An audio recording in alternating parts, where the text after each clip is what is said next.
तमिलनाडु राज्य में स्थित ये है UNESCO world heritage site Thanjavur, जिसे थंजौर भी कहा जाता है। थंजावुर एक ऐतिहासिक और सांस्कृतिक रूप से अपने भारत देश का एक महत्वपूर्ण शहर है, क्योंकि ये जगह अपने भव्य मंदिर वास्तुकला और सोने की परत वाली कारीगरी और शास्त्रीय कला के साथ में अपने अनोखे सुंदर मंदिरों के लिए प्रसिद्ध है। जैसे कि ये मंदिर, इस मंदिर की सीढ़ियों को थपथपाने से या सीढ़ियों के ऊपर चलकर जाने से संगीत के अलग अलग स्वर जैसे ध्वनि निकलती है और भारत के साथ ही में एशिया की सबसे पुरानी और सबसे प्रसिद्ध लाइब्रेरी भी आपको यहीं पर देखने को मिलती है। और यहीं पर है ये 1000 साल से भी पुराना बृहदेश्वर मंदिर। यह विश्व का पहला ऐसा मंदिर है जो कि पूरी तरह से ग्रेनाइट के पत्थरों से बनाया गया है। लेकिन इस मंदिर के आसपास की बात तो छोड़ो, यहाँ से 100 किलोमीटर के दूरी पर भी ना तो ग्रेनाइट पत्थरों की कोई चट्टान है, ना ही पहाड़ी। तो आखिरकार इन ग्रेनाइट के पत्थरों को कहाँ से लाया गया और यहाँ तक कैसे पहुँचाया गया? और इस मंदिर का ये जो 216 फीट ऊंचा गोपुरम है, इस गोपुरम के सबसे ऊंचाई पर ये कुंभम यानी कि विमाना है। ये 80 टन वजन का है। इसे गोपुरम के ऊपर किस तरह से रखा गया होगा, तो चलिए जानते हैं। थंजावुर शहर के बीच में बसा हुआ यह मंदिर द्रविड़ शैली वास्तु कला का एक शानदार उदाहरण है। ये है बृहदेश्वर मंदिर, जिसे राजराजेश्वरम, पेरिया कोविल, इस तरह के कई सारे अन्य नामों से भी जाना जाता है। इस महान मंदिर का निर्माण कार्य चोल साम्राज्य के सम्राट राजराजा चोल प्रथम ने ईस्वी सन 1003 से लेके 1010 के बीच में निर्माण कार्य कराया था। ये वही महान चोल साम्राज्य है जिन्होंने इस जगह पर 9वीं शताब्दी से लेके 13वीं शताब्दी तक 400 वर्षों तक राज किया था। फिर चोल साम्राज्य के बाद में यहाँ पर पांड्य, नायक, मराठा शासकों ने राज किया। उसके बाद में ये ब्रिटिश अधीन में चला गया। यह मंदिर चोल साम्राज्य की शक्ति, समृद्धि और स्थापत्य कला का कभी प्रतीक हुआ करता था। अभी यह मंदिर अपने भारत देश का प्रतीक है। मंदिर के अंदर जाने के लिए एक साधारण तो 2 बड़े भव्य प्रवेश द्वार बने हुए हैं, जिसमें से ये है पहला प्रवेश द्वार जो कि 25 मीटर ऊंचा है।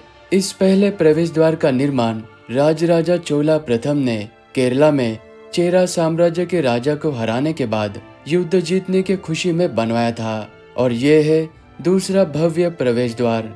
इस प्रवेश द्वार को राजराजा प्रवेश द्वार कहा जाता है, जिस पर एक ही बड़े पत्थर से शिवजी के मंदिर के द्वारपालों की ये खूबसूरत 2 प्रतिमा बनाई गई है। और इस प्रवेश द्वार से अंदर आते ही आप इस भव्य मंदिर के प्रांगण में दाखिल हो जाते हो। जैसे आप मंदिर के अंदर दर्शन करने के लिए जाओगे, इस मंडपम में आपको ये नंदी महाराज नजर आएंगे।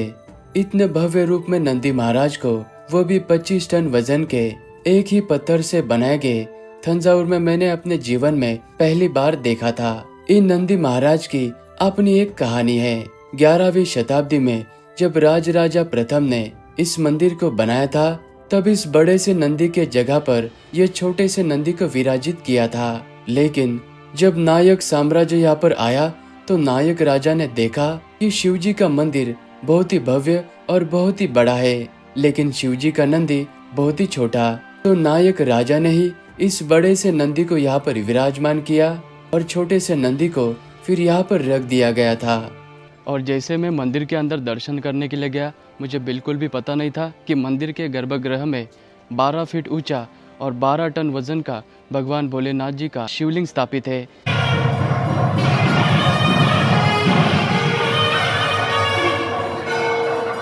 मुख्य मंदिर के पास में ही माँ पार्वती जी को समर्पित ये मंदिर बना हुआ है। पांड्या राजाओं के शासनकाल में बने हुए इस मंदिर के गर्भगृह में माँ पार्वती जी के आपको बहुत ही खूबसूरत दर्शन होते हैं। और बृहदेश्वर मंदिर का ये है 216 फीट ऊंचा गोपुरम। इस गोपुरम के सबसे ऊंचाई पर यह 80 टन वजन का कलश यानी कि विमाना रखा गया है। इस 80 टन वजन के कुंभम यानी कि कलश को रखने के लिए मंदिर के समान लगभग 6 किलोमीटर का लंबा रैंप बनाया गया था और रैंप के ऊपर से हाथियों, बैल और घोड़ों के जरिए इस 80 टन वजन के कलश को मंदिर के ऊपर रखा गया था और ये कलश एक ही सिंगल पत्थर के ब्लॉक से बनाया गया है और इस मंदिर को पूरी तरह से ग्रेनाइट के पत्थरों से बनाया गया है और ये ग्रेनाइट के पत्थर यहाँ से 60 से 70 किलोमीटर के दूरी पर स्थित पुदुकोट्टई नामक जगह के आसपास से 12,000 हाथी, 5,000 घोड़े और कई सारे लोगों के द्वारा यहाँ तक लाया गया था और हजारों लोगों ने एक साथ मिलकर यहाँ पर दिन और रात काम किया था। इसीलिए ये मंदिर मात्र 5 से 6 सालों में बनकर तैयार हुआ था। कई सारे भूकंप झेलने के बावजूद भी आज भी यह मंदिर अपनी शान से यहाँ पर खड़ा है। बृहदेश्वरा मंदिर से लगभग 1.5 किलोमीटर के दूरी पर थंजावुर पैलेस कॉम्प्लेक्स है। अभी मैं उसी पैलेस कॉम्प्लेक्स के अंदर खड़ा हूँ और मेरे पीछे आप देख सकते हैं ये है सरस्वती महल लाइब्रेरी, जो कि एशिया की सबसे ओल्डेस्ट लाइब्रेरी में से एक है और इसे लगभग 16वीं सदी में बनाया गया था। अंदर हमने देखा कि जो पाम ट्रीज के लीफ है उसके ऊपर तमिल, मराठी और कई सारे संस्कृत भाषाओं में एशियन स्क्रिप्ट लिखे गए हैं, लेकिन अंदर वीडियोग्राफी, फोटोग्राफी अलाउड नहीं है। तो चलिए अभी हम चलते हैं पैलेस की ओर। लाइब्रेरी के पास में ही मराठा पैलेस लोकेटेड है। थंजावुर और आसपास के इलाकों में मराठा साम्राज्य ने 200 वर्षों तक राज किया था। सभी राजा इसी पैलेस के इसी जगह से राजगद्दी चलाया करते थे। आज भी इस जगह पर कुछ राजवंशज के लोग रहते हैं। यहाँ पर एक बहुत ही खूबसूरत आर्ट गैलरी बनी हुई है, जिसके अंदर आपको 200 से भी अधिक पत्थर की खूबसूरत प्रतिमाएं और 150 से भी अधिक ब्रॉन्ज की बनी हुई मूर्तियां देखने को मिलती है। और यहाँ पर जो टूरिस्ट आते हैं वो मुख्य रूप से इस राजा सरफुजी मेमोरियल हॉल को देखने के लिए आते हैं, क्योंकि यह मेमोरियल हॉल बहुत ही खूबसूरत आर्किटेक्चर का एक शानदार नमूना है। ये है ऐरावतेश्वर मंदिर, जो कि थंजावुर से 36 किलोमीटर के दूरी पर इस दारासुरम नामक जगह पर स्थित है। ये मंदिर अपने भारत देश की कला और संस्कृति की एक पहचान है, क्योंकि यह मंदिर भी यूनेस्को वर्ल्ड हेरिटेज साइट में आता है। और इस ऐरावतेश्वर मंदिर का निर्माण चोल शासक राजराजा द्वितीय के द्वारा 12वीं शताब्दी की शुरुआत में किया गया था। और इस मंदिर के दीवारों पर, स्तंभों पर, छतों पर, जहाँ पर भी आप देखोगे आपको कई सारी मूर्तियाँ उकेरी हुई और गाथाएं और कहानियां बताने वाली नक्काशियां नजर आएगी। इसीलिए इस मंदिर को शिल्पकला का भंडार कहा जाता है। और इस मंदिर की विशेषता यह है कि इस मंदिर का प्रवेश द्वार इस तरह से बनाया गया है कि मानो ये मंदिर एक रथ है और ये 2 हाथी घोड़े इस रथ को खींच रहे हो, यानी कि इस मंदिर को रथ का आकार दिया गया है।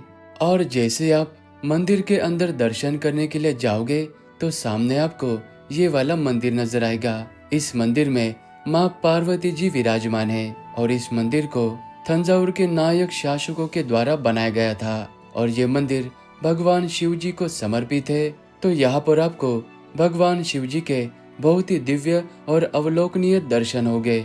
और इसी मंदिर का जो मुख्य प्रवेश द्वार है, उसी प्रवेश द्वार के पास में आपको ये संगीतमय सीढ़ियाँ नजर आएगी। यहाँ पर ये 7 सीढ़ियाँ बनी हुई है। इन सीढ़ियों को थपथपाने से या फिर इनके ऊपर से चलने से संगीत के 7 सुरों जैसी ध्वनि सुनाई देती है। सुरक्षा के कारणों से इन सीढ़ियों को अभी बंद कर दिया गया है। और इसी ऐरावतेश्वर मंदिर के सामने आपको ये और एक ऐतिहासिक मंदिर नजर आएगा। इस मंदिर को श्री देवनायकी अम्मन मंदिर कहा जाता है। ये मंदिर माँ पार्वती जी को समर्पित है। इस मंदिर का निर्माण चोल शासकों के द्वारा किया गया था। यहाँ पर आपको माँ पार्वती जी के बहुत ही खूबसूरत रूप में शांति प्रिय दर्शन होते हैं। आप इस गंगईकोंडा चोलापुरम मंदिर को भी जरूर विजिट करना। ये मंदिर भी यूनेस्को वर्ल्ड हेरिटेज साइट है और ये मंदिर दारासुरम ऐरावतेश्वर मंदिर से लगभग 39 किलोमीटर के दूरी पर है। तो यहाँ पर भी आप जरूर विजिट करना। अगर ये मेरा थंजावुर का वीडियो आपको अच्छा लगा तो वीडियो को लाइक करना, कमेंट भी जरूर करना। मिलते हैं आप सभी को नेक्स्ट व्लॉग में।